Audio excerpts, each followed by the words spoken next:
नल जल योजना बिहार में नीतीश कुमार जी के द्वारा लाया गया और इसे ड्रीम प्रोजेक्ट के श्रेणी में रखा गया। ड्रीम प्रोजेक्ट सरकार का सबसे प्रमुख योजनाओं में से एक योजना नल जल रहा।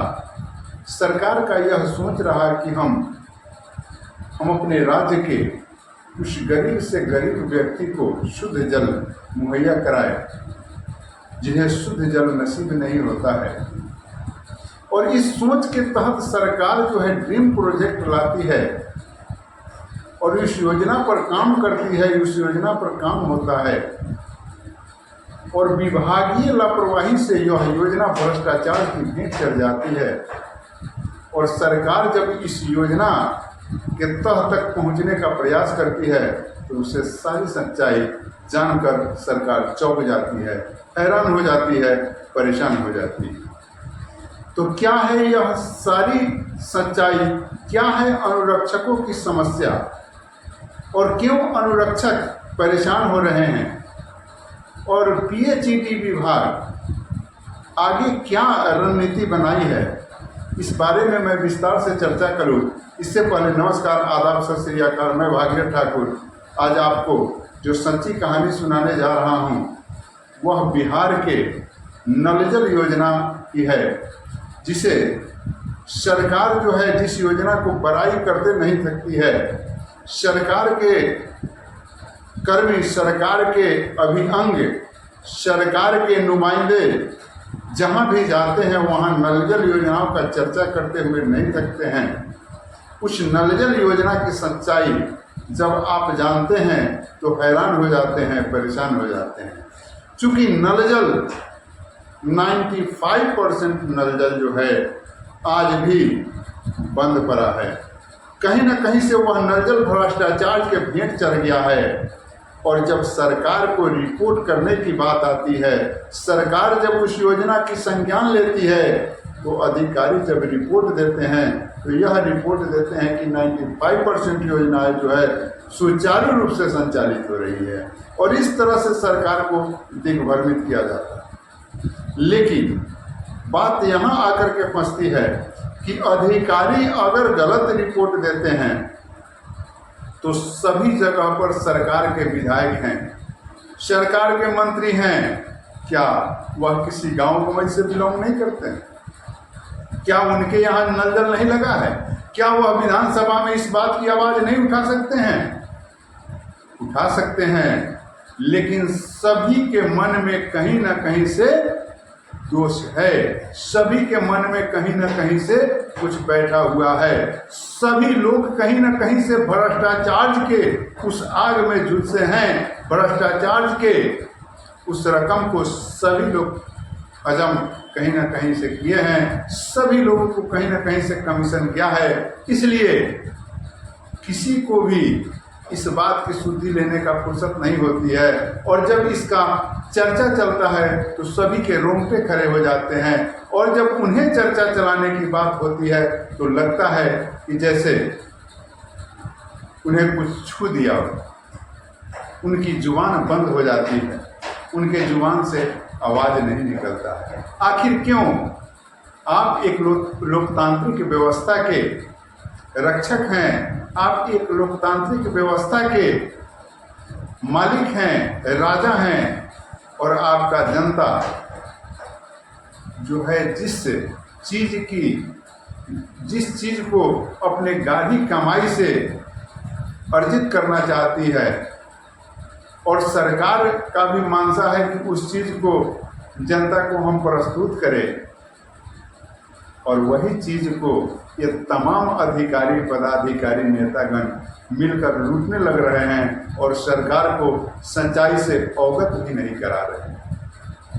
जब सरकार अपने विशेष तंत्र से इसका पता लगवाती है तो कहीं ना कहीं से सरकार को इस बात का आभास होता है, सरकार को इस बात का पता चलता है, चाहे उसे लोगों से बताया जाए या नहीं बताया जाए, लेकिन सरकार यह बात जब जानती है कि यह योजना सही से कार्यरत नहीं है, इस योजना में सही से कार्य नहीं हो पा रहे हैं, तब जो है सरकार एक निष्कर्ष लेती है और इस योजना को पीएचईडी विभाग में ले जाने का प्रस्ताव पारित करती है और मंत्रिमंडल से उस प्रस्ताव पर सहमति प्राप्त करती है। और वह योजना जो है पीएचईडी में चला जाता है, पीएचईडी विभाग में चला जाता है और पीएचईडी विभाग उस योजना को देख रेख करने लगती है। लेकिन पीएचईडी में जाने के बाद भी उस योजना पर कोई कार्य नहीं हो पा रहा और अभी तक लाखों रुपया की ठगी पीएचईडी विभाग के द्वारा भी सरकार से कर लिया गया। योजना बनी है कि 2023 से 2028 तक पीएचईडी विभाग के माध्यम से इस नल जल योजनाओं पर नल जल के कार्य में क्या पैसा खर्च होने वाला है, पीएचईडी विभाग के अंदर जो संचालित योजनाएं हैं उस पर क्या खर्च होने वाले हैं, इस पर उसी विभाग के डॉक्टर सिद्धार्थ जी ने बतलाया है कि बिहार में चौथा कृषि रोड मैप के प्रस्ताव की सैद्धांतिक सहमति दी गई है और इस सहमति के तहत वर्ष 2023 से 2028 तक कुल 1,62,268 करोड़ रुपया खर्च करने का लक्ष्य रखा गया है। मित्रों, इतना बड़का रकम जो है इस विभाग में खर्च करने का प्रस्ताव रखा गया है और पीएचईडी विभाग योजना का मरम्मत के लिए अतिरिक्त मानव बल भी मुहैया कराने का व्यवस्था कर रही है।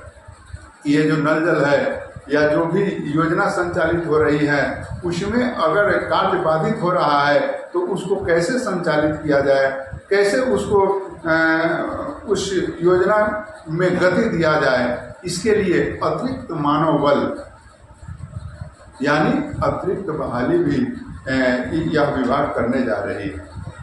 लेकिन सभी चीज के बाद किसी का भी नजर नल जल अनुरक्षकों पर नहीं है। जो नल जल अनुरक्षक 3 साल 4 साल 5 साल से कार्य किए हैं और एक पैसा भी उन्हें नहीं मिला, उनका बाल बच्चा भुखमरी के कगार पर आ गया है। और यह सरकार जो बात करती है बेस्ट गवर्नमेंट देने की, यह कहाँ गई बेस्ट गवर्नमेंट? एक आदर्श पुरुष के रूप में जिस मुख्यमंत्री को यहाँ का जनता स्थापित करती है, आखिर वह मुख्यमंत्री क्यों सो गए हैं, क्यों नहीं देख पा रहे हैं उस अनुरक्षकों के दुख को जो 3 साल और 4 साल कार्य करके और एक भी पैसा नहीं मिला, क्यों उनसे बंधुआ मजदूरी कराया गया? इस पर भी सरकार को सोचना चाहिए। मैं इस वीडियो के माध्यम से आदरणीय मुख्यमंत्री नीतीश कुमार का ध्यान आकृष्ट करना चाहूँगा कि महोदय उस नल जल अनुरक्षकों को देखिए और क्यों उनके बददुआओं का शिकार होने के लिए तैयार हैं। अगर आपको इस कार्य को नहीं करना था, इस काम में अगर ऐसी ही समस्या थी तो उन नल जल अनुरक्षकों को चयनित नहीं करवाना चाहिए था। आज चयनित करके 4 साल 5 साल से कार्य कर रहे हैं और उनको पैसा प्राप्त करने के लिए जो है रोड पर आना पड़ता है, कोर्ट में जाना पड़ता है। ये कैसी सरकार दे रहे हैं, ये कैसी बेस्ट गवर्नमेंट दे रहे हैं? आप तो जनता के जन में उपयोगिता के लिए प्रसिद्ध हैं। आपको जनता जननायक के रूप में पसंद करती है, फिर उसी जनता के एक भाग को आप कैसे दुराचारियों के भांति उसके साथ प्रस्तुत हो रहे हैं और उनके बाल बच्चे को रोड पर लाकर छोड़ रहे हैं। ऐसी तमाम योजनाएं कार्य होती है, तमाम चीज़ें हैं, उसमें एक चीज़ जो है ये नल जल के अनुरक्षक भी हैं, उन पर भी ध्यान दीजिए महोदय। इतने बड़े राज्य में इतने छोटा सा व्यवस्था ऐसा नहीं है कि आपसे संभव नहीं हो सकता है। जब सारे कार्य हो रहे हैं तो इसमें अनुरक्षकों का कार्य भी होना चाहिए। जो बहाल अनुरक्षक हैं, जो चयनित अनुरक्षक हैं, उन्हें हटाकर दूसरे को रखना कहाँ से न्याय संगत है? एक को हमें वेतन देने के लिए पैसा नहीं है और फिर दूसरे उसको हटा करके दूसरे को बहाल करेंगे तो उसे पैसा देने के लिए कहाँ से आ जाएगा? ये कैसी नैतिकता है? ये कैसा सिद्धांत? इसलिए इस वीडियो के माध्यम से महोदय मैं निवेदन करना चाहूँगा कि अगर किसी न किसी रूप में अगर हमारा आवाज़ आपके मंत्री विधायक या आप तक पहुंच रही है तो महोदय थोड़ा सा अनुरक्षकों के दुख पर ध्यान दीजिए, उनके कार्यों को थोड़ा सा देखिए और उनका पेमेंट करवाइए और उन्हीं को उस जगह पर रखिए जिस जगह को वे आपके नाम के साथ आगे बढ़ा रहे हैं। बाकी मिलते हैं अगले वीडियो में, अब तक के लिए इतना ही।